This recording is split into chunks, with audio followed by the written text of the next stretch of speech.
We're going to get started with our speakers and making our announcement from the union. So we're going to start with Luke Sills, who's a former Hyatt worker, who's going to explain why we're here today. Hey everyone, my name is Luke Sills. That's L-U-K-E, last name, I'll wait for the shot. Last name S-I-L-L-S. Many of you will know me from about 2 months ago when I was fired from this hotel. Workers here have been trying to organize a union for over a year now. It was last fall, last September, when many other workers were fired who were leading that effort.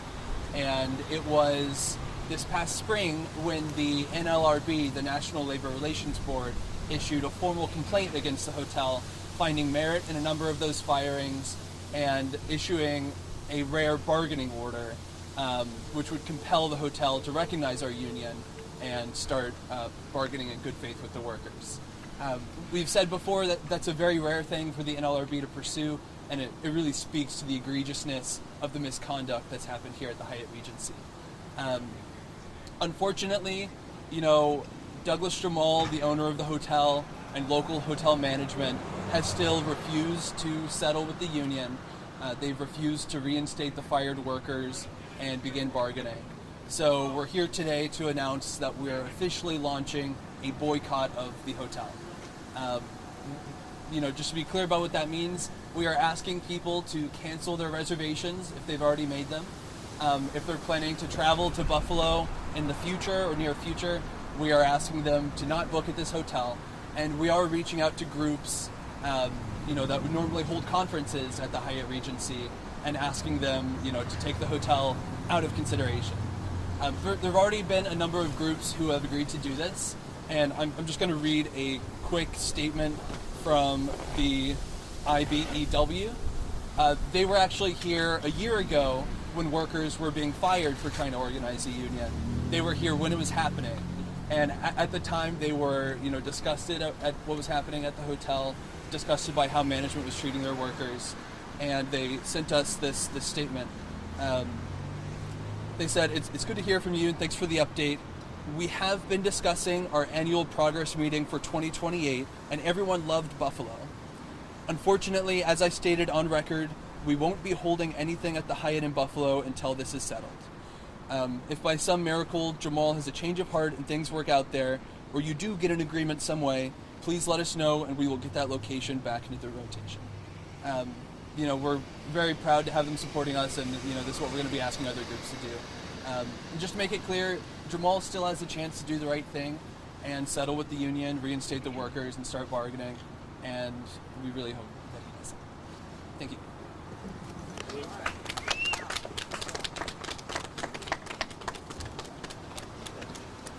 We also have a couple of electeds here today who prepared a couple of talking points. So wanted to introduce first our state assemblyman, John Romero. Let's give a round of applause for all these folks doing the real work today. We're making a statement as leaders here in Buffalo that we are absolutely, without a doubt, supportive of this measure right now. I, as an elected official, come to this hotel all the time for events and things. Well, I'm saying it wholeheartedly that I am not going to re-enter this hotel until this is straightened out. And I know I'm not the only one. Not only did the IBEW make that statement, but I'm sure that there are countless other organizations and entities supporting this effort right now. This is not the way that things are going to get done any longer. The days of just enriching the already super wealthy just so they can make a few more dimes on the backs of workers is over. We are not going to stand for it anymore. So I stand not only with this organization, not just with Workers United, not just with the effort that they have going on here, with Starbucks, with everything, but at the end of the day, organized labor is going to be together with this. It's going to be total solidarity. We are going to stand every step of the way with this group, and not only are we going to do it until this is settled, but we're going to keep on fighting that fight because more hotels in Buffalo are going to be organized. The days are over of allowing, below living wage to be enough. We know that in America, we should be living in a country where if you have a full-time job, you should be able to have a living. You should be able to live comfortably. But we found it okay for far too long to pay substandard wages just so the few could make a couple extra dimes. So we're fighting that fight, and I am so proud to represent this region in everything that it's done, in the history that it's had with organized labor. So thank you, and we're going to keep on this fight. Thanks.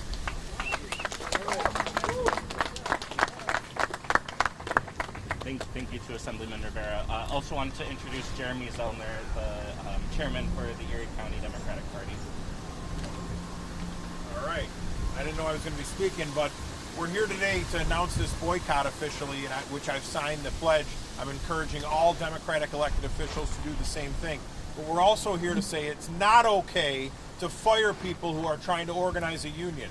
It's not okay to break a union, hire some out-of-town firm to come in here and harass the employees, including the employee of the year, and firing him. It's unacceptable. We're not going to tolerate it in Buffalo, and we're here to stand and fight with Workers United until the end.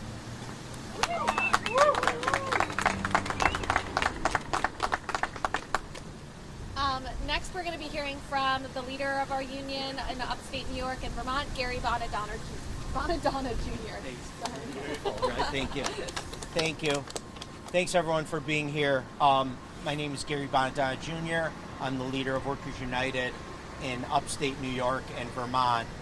And I've seen the workers here at the Hyatt Regency try to organize their union and stand up for themselves to gain a voice on the job.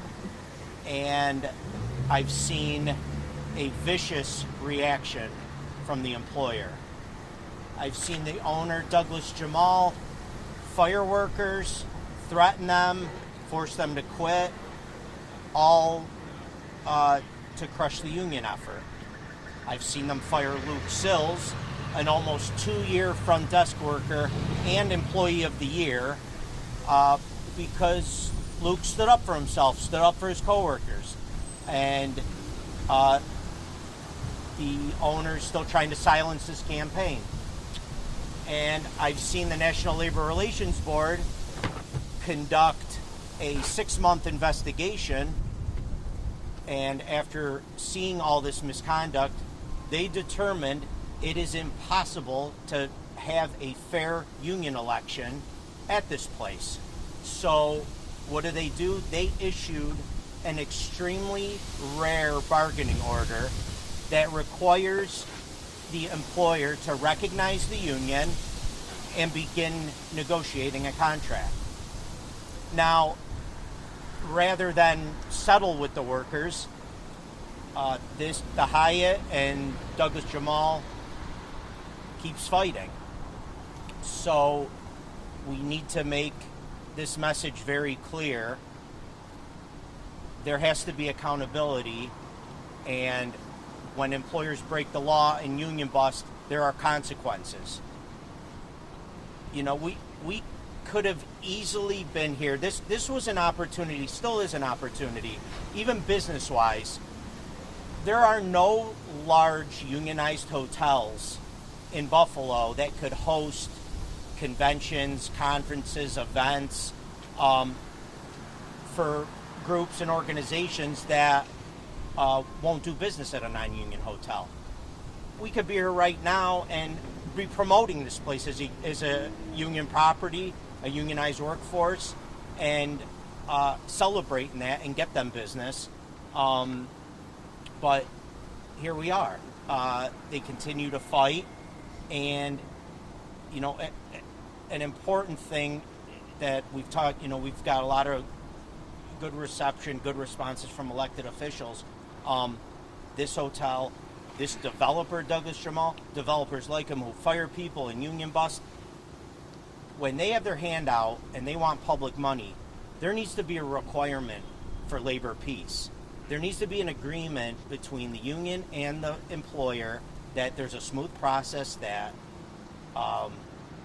employers cannot fight the union, fire people, and it's a win-win for everyone. It's a win for the workers, it's a win for the business, a win for the community. You need to protect that investment of public money.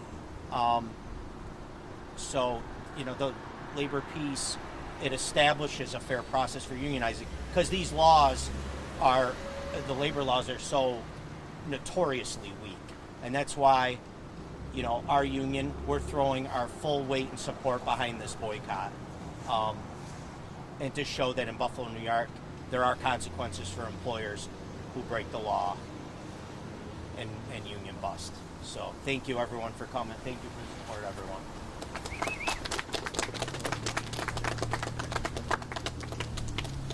Thank you, everybody. Those are our prepared speakers. So just to be clear, this is an announcement of a boycott. Like Luke said, we are asking people not to go to the hotel, to cancel your reservations, and to not come back until the Hyatt settles with the union and bargains a fair contract. We were supposed to start our trial with the NLRB today, October 20th, and that was originally pushed back because the Hyatt fired Luke, and the company's position is going along with Elon Musk and all of these other anti-union corporations trying to argue that the labor board isn't even constitutional. So we're here today because this is a fundamental question of whether Buffalo is going to embrace workers' rights, is whether we're going to have a strong union hotel, and we're out here to say that we absolutely will, and we won't stop until this hotel is union. One more speaker. Chris from Environment. Okay. Thank you. Hi, everybody. Good morning. My name is Chris Morawski, and I'm the Executive Director of Clean Air Coalition of Western New York. Thanks to everybody for coming out, and thanks for everybody for standing up for workers' rights. I'd like to thank Hyatt Workers United for inviting us to speak, and also for their offer of solidarity with our environmental justice campaigns in the future. So at Clean Air Coalition, our mission is to develop leaders to run and win environmental justice campaigns in Western New York. And as part of the City of Good Neighbors, Clean Air is proud to stand with Hyatt Workers United to call for the boycott of the Hyatt Regency Buffalo. Why am I an environmental group, you ask? Maybe you want to support this? Well, we have a long history of standing in solidarity with labor, and many of our members are working class folks that work in healthcare, trades, and service jobs. Also, it is in our best interest to be united, as we have shared goals of protecting health and well-being of working people. We both want a future where economic and environmental policies are designed to benefit working class people. But we're not just standing up with our words, but also actions. So we are a member of the New York Energy Democracy Alliance, a statewide coalition of groups working on energy policy in New York. In August, the group was planning on having an annual conference in Buffalo, and they had reserved spots at the Hyatt here to host the meetings.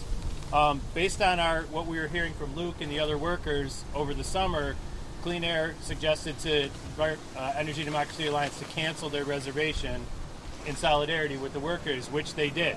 So we postponed the conference. It's actually happening this weekend at a different facility. This is just one example of how community can stand with the workers. So we also call on other community groups to step up and join us in solidarity. If any groups are involved in planning other conferences, think about not using the Hyatt and letting them know why. And we are also part of two large environmental national networks, and they only host their conferences at union workforce facilities. So last year we were in Pittsburgh at the Westin Hotel in downtown Pittsburgh, which is a union workforce. And we told the workers, we appreciate your hospitality, we're only here because of the union. So once again, just to be clear, if we want to host conferences here in Buffalo and bring those dollars and that recognition of our community, we need a union workforce here. So to be clear, we're continuing to support the Hyatt until Douglas Jamal stops the union busting and settles with the union, negotiates in good faith. Thank you.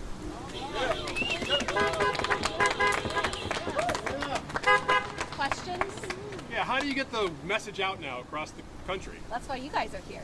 Well, we're not from across the country. You wanna answer that?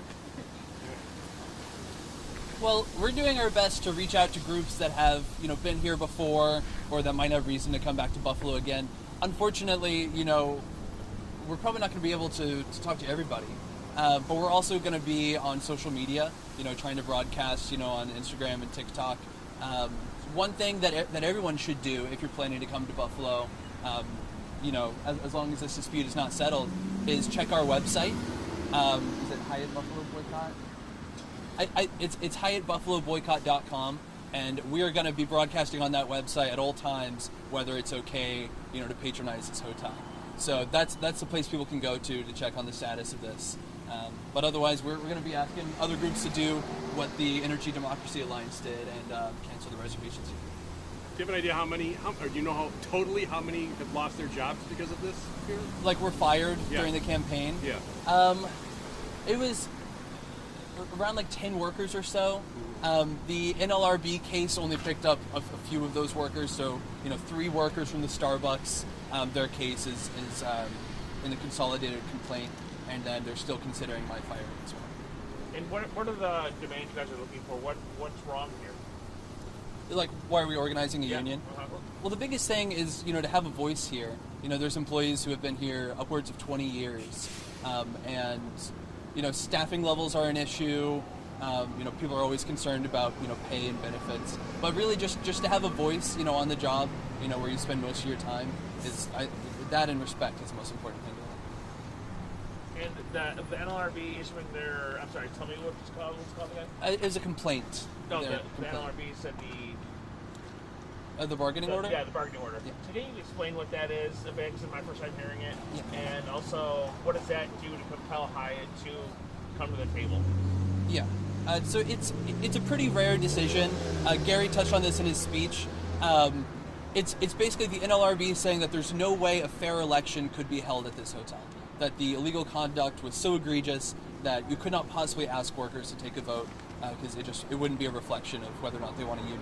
So it would compel the hotel to recognize the union and start bargaining with the workers as if they had a vote and voted for it. And part of, just to clarify this too, part of why they're pursuing this is because we've demonstrated that a majority of workers did want a union here. They signed up in support of it, and it was only after all the firings and the threatenings and surveillance, that majority was broken.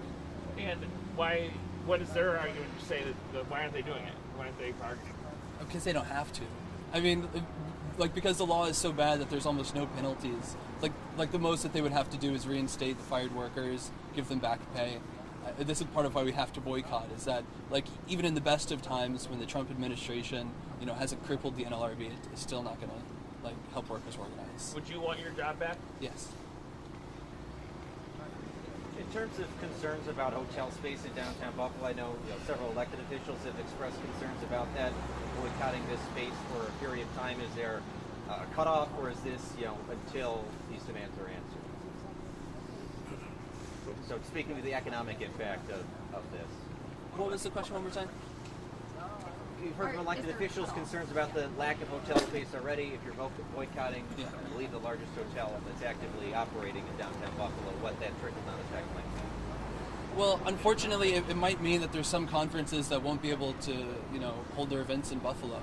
And so I think it is a citywide concern that Jamal, settle with the union here so that there is no boycott.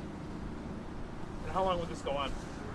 It could be for years, until Jamal comes to the table, because this legal process could take years as well. And in terms of, you mentioned there was supposed to be a hearing today. What next communication are you expecting to have with ownership? What date has been set, perhaps? Or are we past the point of collective bargaining or positive motions in the future? Since the government is shut down, we really don't have any new timeline. The NLRB told us that our hearing was delayed because they were considering my case. I think that might be true. It's also true that they're very understaffed right now, so they haven't given us a new timeline. When you think about the potential for this to, next steps, right? Is there anything you think, maybe walkouts or, even mass quitting? I think, unfortunately, a lot of the workers here are scared to lose their jobs the same way that I did, the same way that workers did last fall. So workers are not on strike right now, and I don't think workers, are going to walk out anytime soon. I think when we were organizing a union in the fall, one thing that we wanted to show was that this is your right, that as an American, it's your right to organize a union. And I think we showed a lot of people that the opposite is true. That depending where you work, maybe you should be afraid to organize, and that shouldn't be the case.